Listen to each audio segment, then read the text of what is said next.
할렐루야. 오늘은 에스라서 6장 말씀을 통해서 하나님의 은혜의 말씀을 나누기 원합니다. 오늘은 완전하신 하나님의 경륜이라는 제목으로 말씀을 나누기 원합니다. 5장에 하나님의 말씀에 순종하여 이스라엘 백성들이 돌파하니까 그 이후로 주님이 완벽하게 일하시는 것을 보게 됩니다. 드디어 페르시아 4대 황제인 다리오 왕에 의해서 성전 건축을 재개해도 좋다는 칙령이 내려진 사건이 바로 6장 말씀이죠. 그냥 칙령이 내리는 것이 아니라 아주 엄청나게 철저한 명령을 내리게 되는 거죠. 그것도 이방인의 왕이.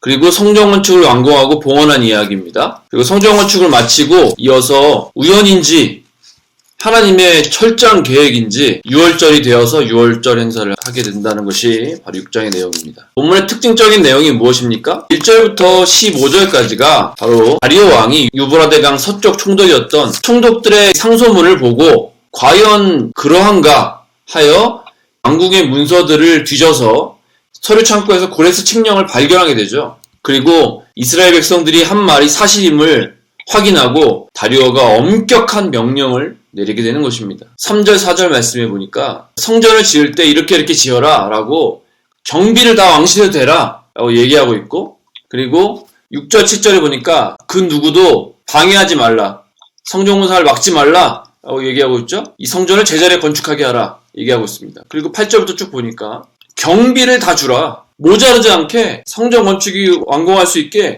다 대주라. 심지어는 9절 말씀에 뭐라고 합니까? 그들이 드리는 수송아지와 순양과 어린 양과 밀과 소금과 포도주 기름을 제사 드리려고 하는 모든 것들을 다 날마다 주라. 그리고 기도하는데 부족함이 없게 해라. 만약에 이것을 어기면 11절에 뭐라고 합니까? 그들을 위에 매달고 거름더미가 되게 하라. 야, 얼마나 이게 진짜 있을 수 있는 일입니까? 어떻게 이렇게 엄청난 일이 일어날 수 있을까요? 이방인의 왕을 통해서. 하나님 믿는 사람도 아니고. 그 배경이 무엇일까? 궁금하지 않습니까? 당시 다리오 왕은 네 번째 왕이었어요. 고레스가 죽고 2, 3대가 한 5년 정도 다스렸죠. 그 가운데 많은 환란과 반란과 어려움이 있었기 때문에 왕들이 굉장히 짧게 다스렸어요. 아마 다리오는 고레스 왕처럼 강한 왕이 되고 싶었을 것입니다. 이 정치적인 이유 때문에 고레스 칙령을 이어받자 그 정책을 그대로 행하겠다고 하는 것이죠. 그러나 이 성경 전체에서 봐야 될 것은 무엇입니까? 이 다리오 황제 때 있었던 사람이 누군지 아십니까? 바로 다니엘과 세 친구입니다. 다니엘 6장에 나오는데요. 다리오 황제가 되었을 때 아마 다니엘이 총리의 역할을 했음을 우리가 알 수 있습니다. 그 당시 3명의 총리가 있었는데 그 중에 다니엘을 가장 높여서 페르시아 제국 전체를 다스리게 했다는 거예요. 당시에 사실 어떤 일이 있었습니까? 다른 신하들이 다니엘을 시기해서 죽이려고 했고 사자굴에까지 쳐넣으려고 했고 다니엘과 세 친구를 불 속에 쳐넣지 않았습니까? 그러나 하나님은 이들을 무사하게 하셨고 다리오는 다니엘을 매우 사랑했음을 알 수 있어요.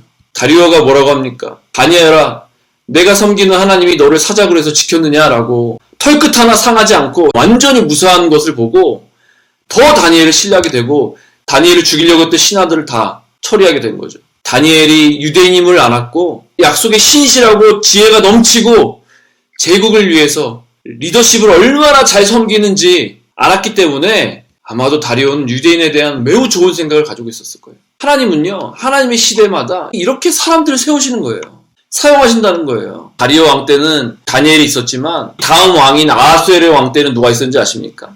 바로 에스더가 등장을 하게 되는 거예요.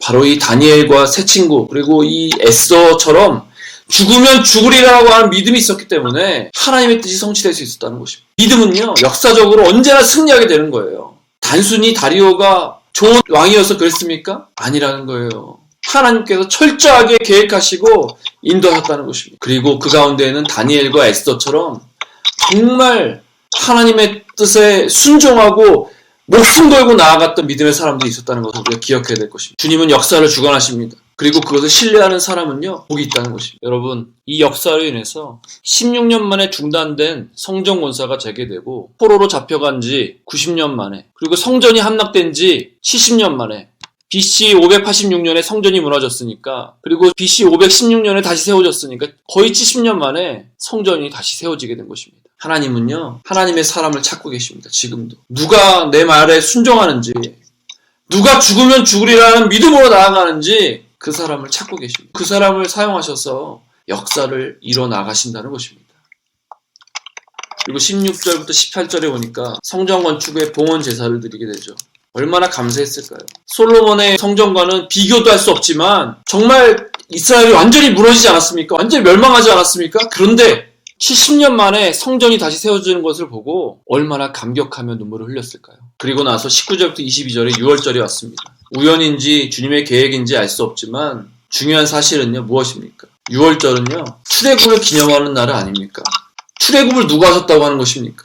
하나님이 이 일을 하셨다는 거예요. 어린 양을 문설주 문방에 바른 그 가정만 죽음의 사자가 넘어가지 않았습니까? 하나님이 하셨다는 거예요. 나를 기억하라는 거예요. 아마도 하나님은 출애굽할 때도 지금도 하나님의 은혜로 이 모든 것들이 이루어지고 있음을 깨닫게 하시려고 6월절 절기에 맞추어서 그냥 단지 우연이 아니라 철저한 하나님의 경륜 가운데 6월절 절기가 찾아오고 성전이 완공되게 된 것입니다. 여러분, 우리는 어떤 일을 한 다음에요, 뭐라고 합니까? 내가 고생해서 했어, 내가 잘나서 했어 라고 하지 않습니까? 그런 일이 없어야 합니다.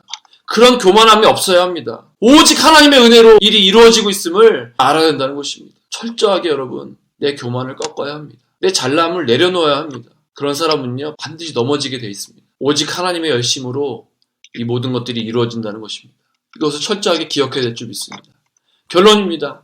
만약 우리가 신앙이 떨어졌다면요, 지금이 바로 제2의 출애굽을 경험해야 할 때입니다. 내 인생이 내 것이 아니라 하나님의 것임을, 내가 여기까지 온 것이 내가 노력해서 온 것이 아니라 철저하게 하나님이 인도하셔서 왔음을 인정해야 될 것입니다. 하나님은 완벽하십니다. 하나님은 완전하십니다. 실수가 없으시고 우연이 없으십니다. 완벽한 시간에 완벽하게 시나리오를 가지고 주님이 준비하신다는 거예요. 문제는 그 경륜 가운데 우리가 깨어서 순종하고 있느냐는 거예요. 다니엘과 에스더처럼 죽으면 죽으리라는 믿음 가운데 내가 나아가고 있냐 이거예요. 깨어 있어야 합니다. 주님의 음성을 들어야 합니다.